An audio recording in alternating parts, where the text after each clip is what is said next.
No ano de 2003, o Estatuto do Desarmamento foi criado, com o objetivo de reduzir a violência no Brasil. Após a sua implantação, observou-se uma crescente no número de homicídios e mortes por armas de fogo no Brasil, chegando a mais de 60 mil mortes no ano de 2016. A pergunta que fica é: o Estatuto realmente funcionou? A quem ele realmente desarmou? Você confere agora uma série de entrevistas que buscam desmistificar e esclarecer algumas questões a respeito das armas de fogo no Brasil.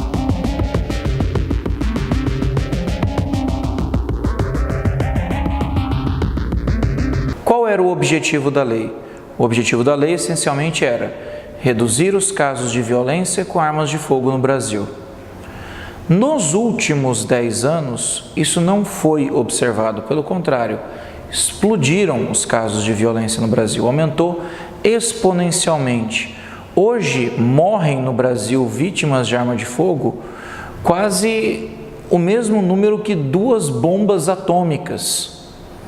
Então a gente vê que nesse ponto a lei infelizmente falhou.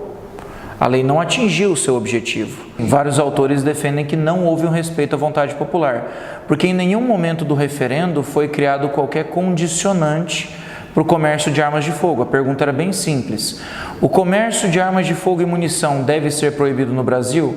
Sim ou não? E a resposta foi não. Então esperava-se que fosse mantido o status quo da antiga Lei 9437 de 97, que era o Sistema Nacional de Armas, o SINARME. O que foi feito, porém, é que o governo, tendo perdido no referendo, tomou de sua atribuição legislativa, junto ao legislativo, o executivo propôs a mudança da norma, que foi abraçada e acabou indiretamente barrando o comércio de armas de fogo de qualquer forma, já que criou um requisito subjetivo, discricionário, que não atende a nenhum referencial objetivo. Um caso emblemático que a gente discutiu uma vez em sala de aula para os alunos foi de uma cabeleireira que preenchia os requisitos objetivos para adquirir uma arma de fogo, tentou buscar a aquisição da arma de fogo e no momento de demonstrar a efetiva necessidade, ela descreveu o fato: olha, eu sou separada, estou sendo ameaçada pelo meu marido, já sofri violência, ele já disse que vai me matar, então eu preciso de uma arma para me defender.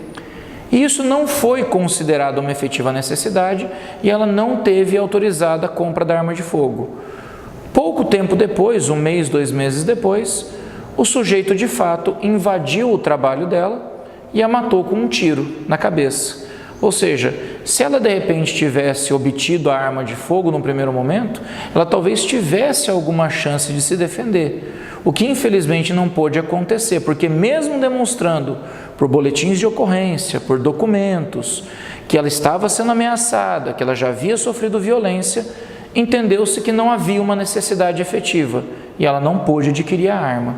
Essa frase "armas matam", ela é clássica das campanhas de desarmamento, porque se associa a ideia do resultado à finalidade do objeto. É claro que uma arma de fogo é um instrumento que tem como único objetivo ferir ou matar. Só que as pessoas ignoram o fato de que uma arma de fogo, para produzir um resultado danoso, depende da utilização por uma determinada pessoa, depende da forma como ela vai ser utilizada. É uma analogia que a gente costuma utilizar, por exemplo, com a do martelo. O martelo nas mãos de um carpinteiro pode ser utilizado para construir muita coisa, mas na mão de um demolidor pode ser usado para destruir muitas coisas.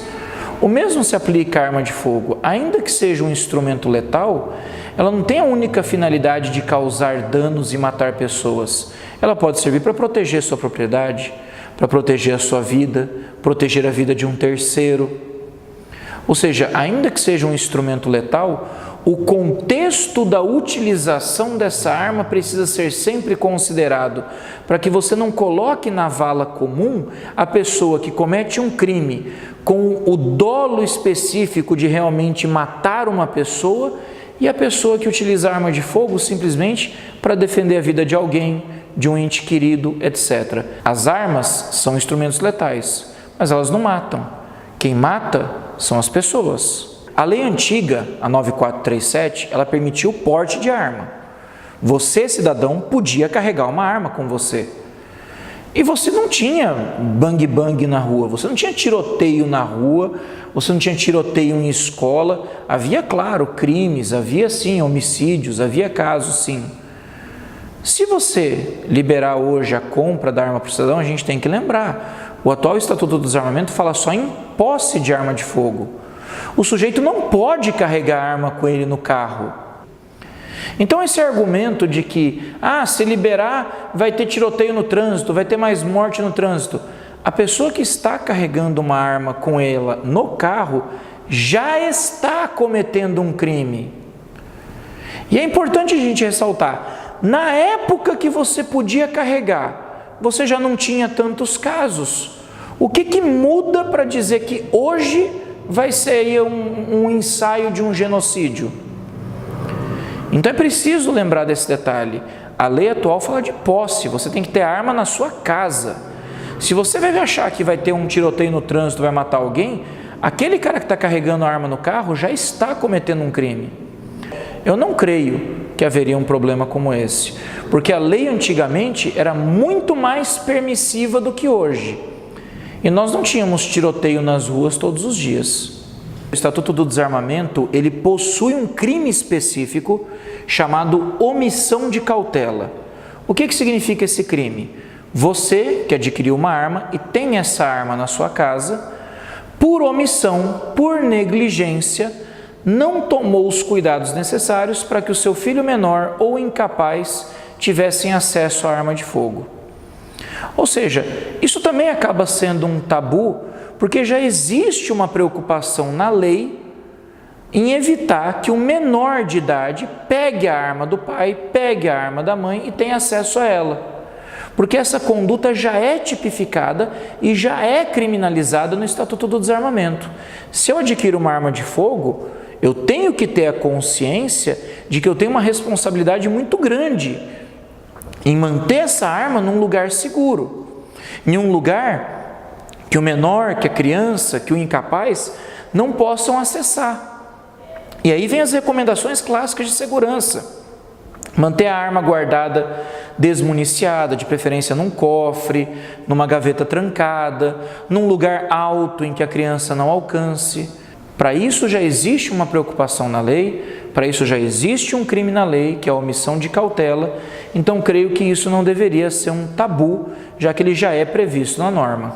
A partir do momento em que você veda o acesso à arma de fogo para o cidadão ter, pelo menos em casa, você está em parte, sim, comprometendo o seu direito previsto em lei e em Constituição para o exercício da chamada legítima defesa. Porque a legítima defesa diz repelir uma agressão de forma proporcional. Como é que você repele proporcionalmente a agressão de alguém que vem para você com uma arma de fogo?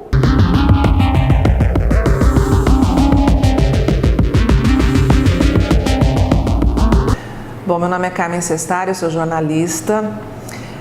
Tive a oportunidade de ser convidada para apresentar a campanha do não no referendo que ficou conhecido como referendo do desarmamento em 2005. Como sempre, os veículos de comunicação, eles têm interesses. O maior anunciante de um veículo de comunicação se chama governo. Ponto. Sempre foi assim e vai continuar sendo. Os governos municipais, estaduais e o governo federal são os maiores anunciantes. As propagandas governamentais, elas fazem parte de uma grande parcela da receita de qualquer veículo de comunicação.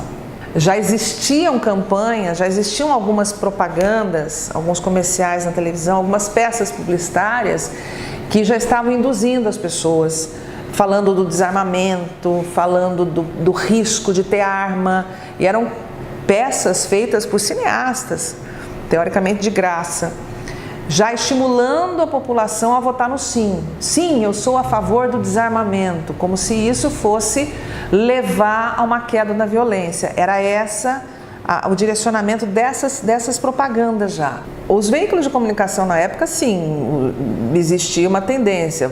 A Globo, né, e todo o seu cabedal ali de veículos, né, rádios, enfim, ao sistema Globo na época, usavam sim nitidamente o apoio à campanha do Sim, né, pela proibição da venda legal de armas e munição no Brasil. Isso ficou nítido, ficou muito claro. Eles enfatizavam o número de dados da violência, só que eram dados muito diferentes. A cada programa que aparecia, que era feito pelo lado do Sim, eram dados diferentes, não batia, sabe? Eles não tinham um dado, uma questão homogênea, sabe? Um mesmo discurso. Então, de repente, eram 3 milhões de vítimas, ou eram 5 milhões, sabe? Falando assim grosseiramente. Eram números muito discrepantes. Eu me lembro claramente que nós entrávamos, a propaganda eleitoral, né? Ela entrava no meio da exibição do jornal Hoje, da TV Globo. Vou pegar a TV Globo porque era ainda grande formadora de opinião. Entrava no meio da exibição do jornal Hoje e também no meio da exibição do Jornal Nacional. E era nítida a manipulação editorial.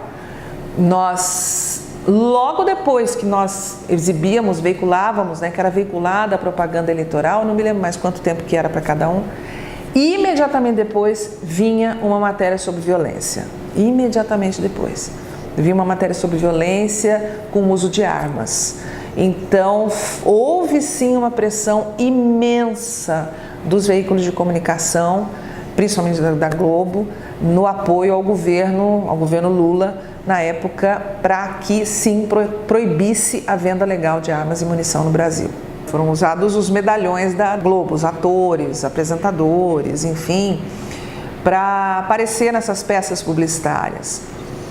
Só que ficou muito distante daquilo que a população comum vivia.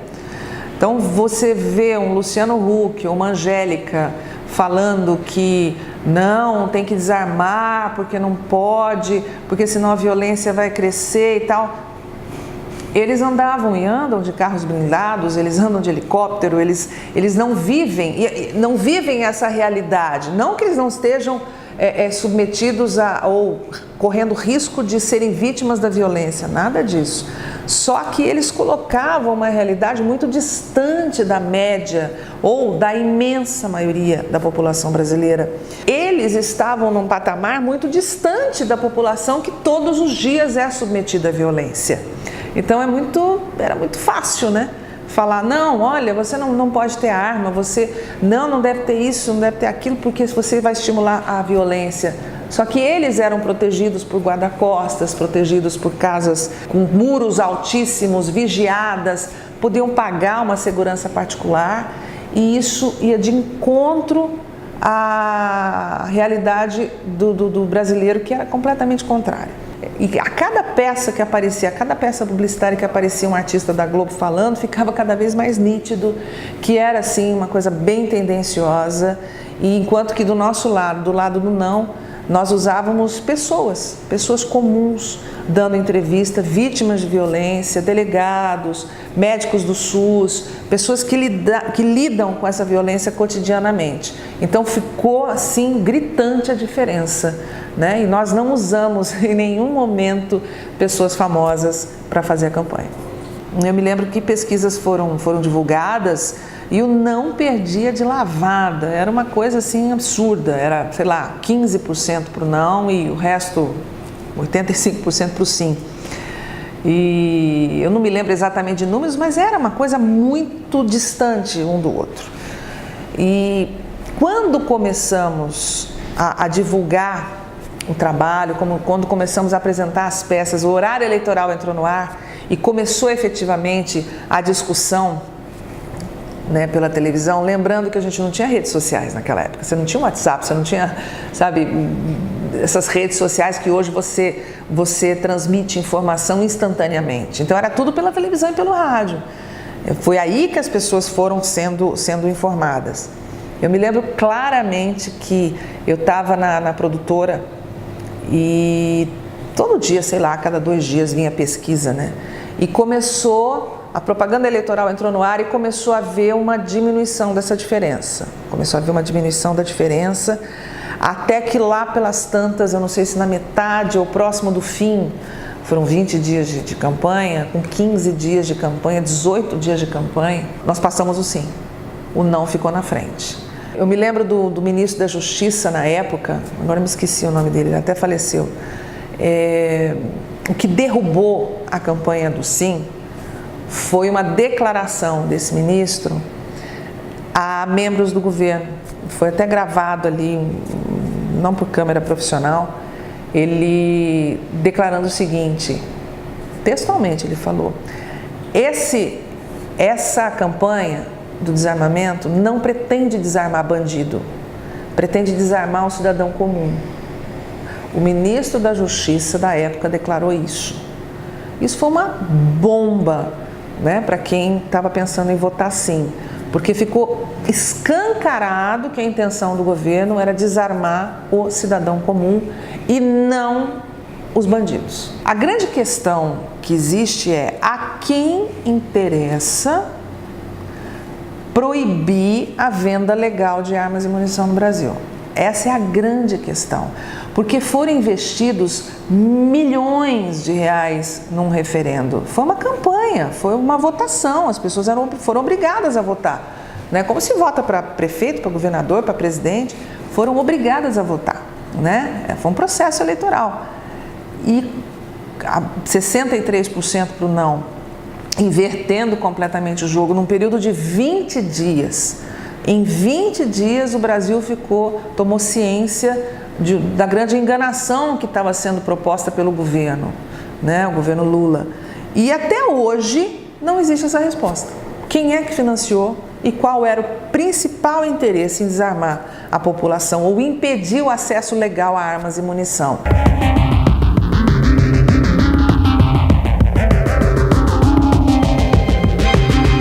O interesse do Estado desarmar uma população é exercer domínio e controle total sobre essa para que essa não possa se defender.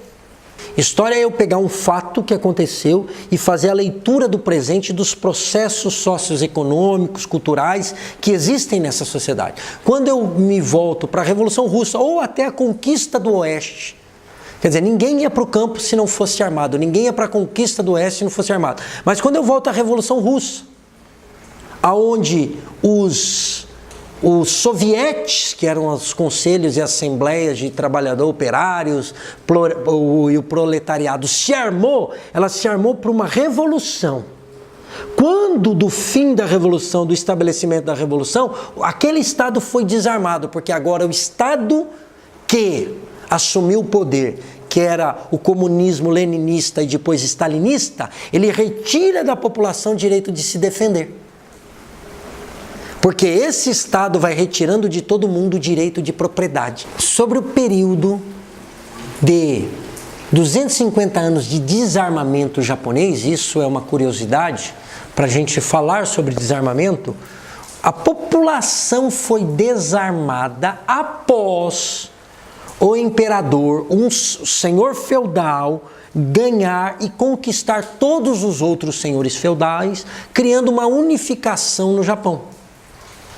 O que acontece? Ele eliminou todos os seus oponentes. Depois de eliminar todos os seus oponentes e distribuir territórios e cargos, títulos e terras, né, como senhor feudal aos seus vassalos, ele proibiu o uso de armas no Japão. E o Japão se fechou durante 250 anos.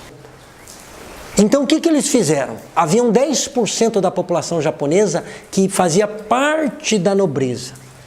E essa nobreza se armava com a espada samurai. Um samurai, um nobre japonês samurai, ele seria abatido por uma arma de fogo. Então foi interessante para aquele Estado japonês, aquele Estado feudal japonês, eliminar todas as armas de fogo, para que os nobres, quer dizer, aquele que detém os títulos e o poder da terra, dominassem sobre todos os camponeses. E os camponeses não tivessem forças de se revoltarem contra leis ou contra padrões de leis que estrangulasse A palavra é essa, estrangulasse a vida cotidiana desses, com alimentos, com água. Como que eles se revoltariam contra quem se estrangulou os seus recursos se eles não têm armas para isso e eles nem têm espadas para lutar para isso? No Império Romano, as pessoas só podiam carregar o gládio quando elas estivessem em uma função militar.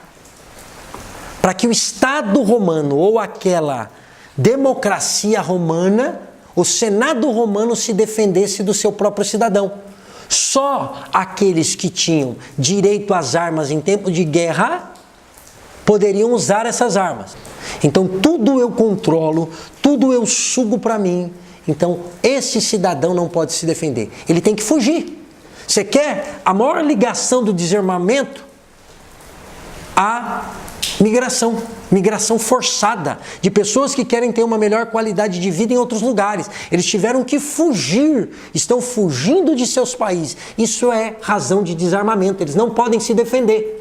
Então há o quê? Um fluxo migratório de pessoas sendo expulsas de suas propriedades, de suas casas, de seus comércios, de seus afazeres, de sua vida profissional. Eles estão sendo expulsos, jogados fora de suas vidas, do exercício de sua profissão, porque eles não tiveram direito de se defender.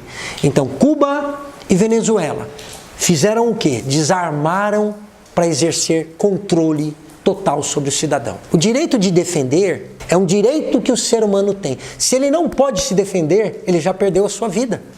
A vida dele foi queimada como uma vela por um Estado que o controlou, que sugou todos os seus recursos. Então te digo, é bolivarianismo puro. Para a nossa realidade isso chama bolivarianismo. Para a realidade da história mundial isso se chama dialética marxista.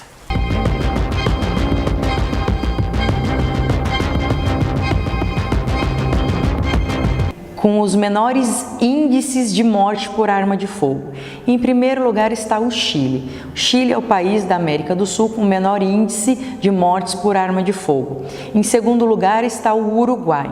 No Uruguai, você tem uma arma para cada 6 habitantes. E em terceiro lugar, em menor índice de crime por arma de fogo, está o Paraguai. Aí você deve perguntar assim, mas o Paraguai e todas aquelas notícias que eu vejo vinculada na mídia de morte em Ponta Porã, de morte em Pedro Juan Cabaleiro, como assim o Paraguai é o terceiro em menor mortes por arma de fogo? A cidade de Ponta Porã, ela é fronteiriça com o Paraguai, então é uma região de tensão, uma região de conflito. 60% do armamento ilegal que entra no Brasil entra pelas cidades de Corumbá e Ponta Porã. Então, numa região tensa, é normal haver mortes, mas se você fizer uma pesquisa ligeira que seja, jogar no Google Ponta Porã homicídios, você verá que os envolvidos, as vítimas dos homicídios que ocorrem em Ponta Porã ou Pedro Juan Cabaleiro, na sua quase totalidade são de pessoas envolvidas diretamente com o crime organizado. Se nós observarmos a nossa legislação material penal e a legislação processual penal, ela é toda pró-bandido. E quando eu falo bandido, é das mais variadas categorias de bandido. Mas fiquemos tão somente, por exemplo, no homicida, no latrocida. O cidadão que não é um cidadão do bem, né? Um bandido, ele entra na casa de uma pessoa, ele furta, ele rouba, ele violenta, ele estupra, ele mata, aí ele vai para uma audiência de custódia. Se ele tem bons antecedentes e tem residência fixa, ele responde em liberdade. Então, mal deu tempo da família da vítima enterrar o corpo do seu ente querido e o bandido já sai pela porta da frente de um fórum ou de uma delegacia, muitas vezes rindo e desdenhando. O Estado permite que você tenha e mantenha uma arma de fogo na sua residência ou no seu estabelecimento comercial. No caso de ser um estabelecimento comercial, o estabelecimento comercial tem que estar no nome da pessoa que obterá a autorização para ter a posse da arma de fogo. Só que isso dificilmente ocorre. Por quê? Porque o Estado, ele cria muitas barreiras para que a pessoa de bem possa efetivamente vir a ter uma arma de fogo. Então, existem pessoas civis que tem arma de fogo em casa? Existe, mas infelizmente não é o suficiente e não é a regra. E quem pode portar arma de fogo, então, que é diferente de posse? As pessoas ligadas aos ramos de segurança pública. E o que acontece hoje é que raramente você encontra uma pessoa que consiga ter e permanecer com aquela arma. E quando eu falo portar essa arma, para chegar ao ponto de você vir a ter uma arma em casa, é porque você passou por toda a análise psicológica, você foi avaliado tecnicamente e você foi dado como apto a ter aquela arma. Então entenda, não é todo e qualquer cidadão. Nós não temos aqui a pretensão nem a vontade de armar a população de forma aleatória. Quem seria a vítima da sociedade? Muito simples. A vítima é o cidadão de bem desarmado, desprotegido, desguarnecido, abandonado, flagelado. O bandido não é vítima, o bandido é o agressor. Criou-se no Brasil a vitimização do bandido. O bandido, ele é o desfavorecido, é aquele que não teve estudo, é aquele que não teve uma oportunidade de emprego. E eu te pergunto, e os 12, 14 milhões de desempregados hoje no Brasil? São eles bandidos? Porque eles não tiveram e não estão tendo a oportunidade de terem um emprego? Então quer dizer que você, pelo simples fato de ser um desempregado, vai aderir à vida criminosa para obter o sustento da sua família? Não. O perfil do bandido está na índole do bandido. Ser pobre não é requisito para ser bandido. Tanto que nós temos os reis do narcotráfico, os playboys que morrem, que não necessitariam de aderir a uma vida criminosa para ter o seu sustento.